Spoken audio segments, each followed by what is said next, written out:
عورت جو ہے وہ کب تک مرد کا برا رویہ برداشت کرتی ہے؟ بہت سی خواتین نے مجھے لکھا کہ ڈاکٹر صاحبہ اس پہ بات کریں اور اس حوالے سے جو ہے وہ ہمیں بھی سمجھائے اور ہمارے شوہروں کو بھی سمجھائے کہ کب تک ایک آدمی، اگر ایک انسان ایک شوہر ہے اور وہ ایک عورت کے ساتھ برا رویہ اختیار کرتا ہے تو یہ عورت کب تک برداشت کر سکتی ہے؟ دیکھیں، آج میں آپ کو بڑا فیکٹ بتا رہی ہوں، سائیکولوجیکل فیکٹ بتا رہی ہوں، معاشرتی طور پہ آپ کو فیکٹ بتا رہی ہوں کہ ایک عورت کسی بھی مرد کا برا رویہ تب تک برداشت کرتی ہے جب تک وہ اس سے محبت کرتی ہے۔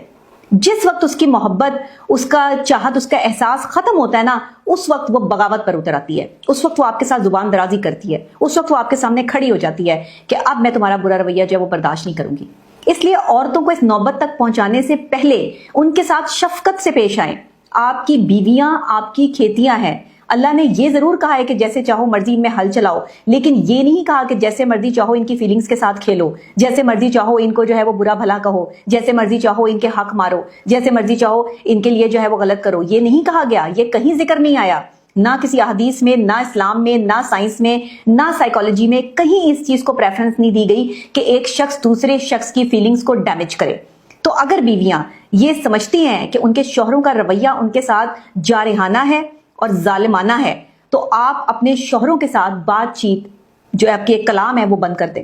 کیونکہ ایسے مرد کے ساتھ آپ لائف نہیں سپینڈ کر سکتے جو آپ پر ہاتھ اٹھاتا ہو، آپ کی تذلیل کرتا ہو، یا آپ کو بار بار یہ احساس دلاتا ہو کہ آپ اس کی زندگی میں کوئی اہمیت نہیں رکھتی۔ دیکھیں، مردوں کی مختلف کیٹیگریز ہوتی ہیں، مختلف سائیکولوجیکل پروسیس ہوتے ہیں، مختلف سوچ ہوتی ہے۔ جس طرح ہر بندے کا اپنا امیونٹی سسٹم ہوتا ہے، اسی طرح ہر بندے کا اپنا سائیکولوجیکل سسٹم ہوتا ہے۔ ہر بندے کے سوچنے کا انداز جو ہے وہ دوسرے بندے سے ڈیفرنٹ ہوتا ہے۔ تو اگر آپ یہ سمجھتی ہیں کہ آپ کا شوہر جو ہے وہ ایک جارحانہ اور ظالمانہ رویے تک آن پہنچا ہے، ڈومیسٹک وائلنس ہو رہا ہے، ہاتھ اٹھایا جا رہا ہے، بدتمیزی ہو رہی ہے،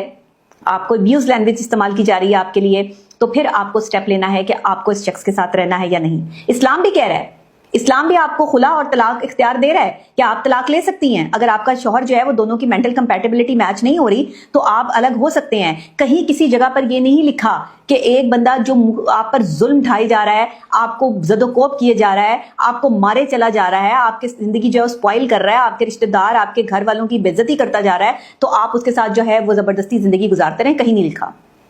مینٹل پیس سب سے زیادہ ضروری ہے۔ جو شخص آپ کے مینٹل پیس کو ڈسٹرائے کرتا ہے، اس کے ساتھ اگر آپ کی دوستی ہے تو ختم کر دیں، اس کے ساتھ آپ کی رشتہ داری ہے تو ختم کر دیں، اس کے ساتھ آپ کا کوئی تعلق ہے تو ختم کر دیں۔ جو مینٹل پیس کو ڈسٹرب کرتا ہے، دنیا میں سب سے زیادہ امپورٹنٹ چیز آپ کا مینٹل پیس ہے۔ اگر آپ نے اپنی اس مینٹل پیس کے لیے کام نہیں کیا، آپ نے اپنے سکون پہ کام نہیں کیا، دنیا میں وہ شخص بہترین ہے، کامیاب ہے جس کے پاس سکون ہے۔ وہ بندہ کامیاب نہیں ہے جس کے پاس دولت ہے، جس نے اپنی ساری زندگی دولت کمانے میں جو ہے وہ صرف کر دی۔ بہترین اور قابل ترین انسان کون ہے؟ جس نے سکون جو ہے وہ لے لیا، اور یہ سکون کسی پیسے سے نہیں ملتا، یہ سکون کسی ایسی جگہ سے نہیں ملتا کہ آپ خرید لیں اور آپ سکون جو ہے وہ خرید کے اپنے گھر لے آئیں۔ اس لیے شوہروں کو یہ سمجھنا ہوگا کہ آپ کو اپنی بیویوں کی عزت کرنے کی نصیحت ہے، جو اسلام بھی کر رہا ہے۔ احادیث مبارکہ سے بھی آپ کو جو ہے، اگر آپ کہتے ہیں ہم بہت بڑے مسلمان ہیں اور ہم تو جو ہے وہ احادیث مبارکہ بھی جانتے ہیں اور اسلام کو بھی جانتے ہیں اور سمجھتے ہیں، تو میں آپ کو آج ایک قصہ سناتی ہوں، ایک خاتون کا، ایک نیک خاتون جس نے اپنے بیٹے کو شادی سے پہلے کچھ نصیحتیں کی۔ وہ کہتی ہے، ایک نیک سیرت عورت ہے، اس کے بیٹے کا نکاح ہونے والا ہے اور وہ اس کو کیا تربیت دے رہی ہے۔ ہر ماں کو یہ تربیت اور یہ پوائنٹس غور کرنے چاہیے جب آپ کے گھر میں آپ کے بیٹوں کی خاص طور پہ شادیاں ہوں، ان کو اپنے پاس بٹھا کر یہ چند پوائنٹس ہیں جن پر بات لازمی کریں۔ یہ میں ماؤں کو کہوں گی کیونکہ ماں کے زیادہ قریب ہوتے ہیں بیٹے، زیادہ ماں کے ساتھ جو ہے وہ اٹیچ ہوتے ہیں۔ ماں یہ کام کر سکتی ہے کہ آپ جو ہے نا، وہ ماں، ایک نیک سیرت ماں جس کی تربیت اپنی اچھی ہوئی ہے، وہ اپنے بیٹے کو نصیحت کیا کر رہی ہے کہ بیٹے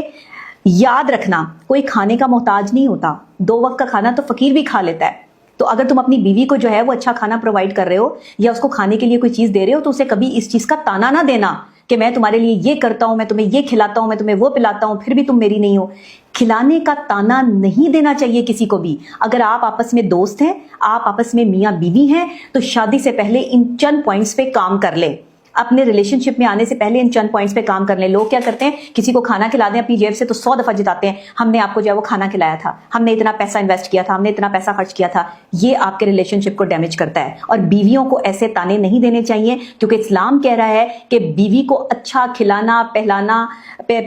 پہنانا یہ مرد کا اختیار ہے، یہ شوہر کو اختیار دے دیا ہے، بیوی کا بھی اور بچوں کا بھی محافظ بنا دیا اللہ نے۔ تو پھر محافظ بن کر رہیں،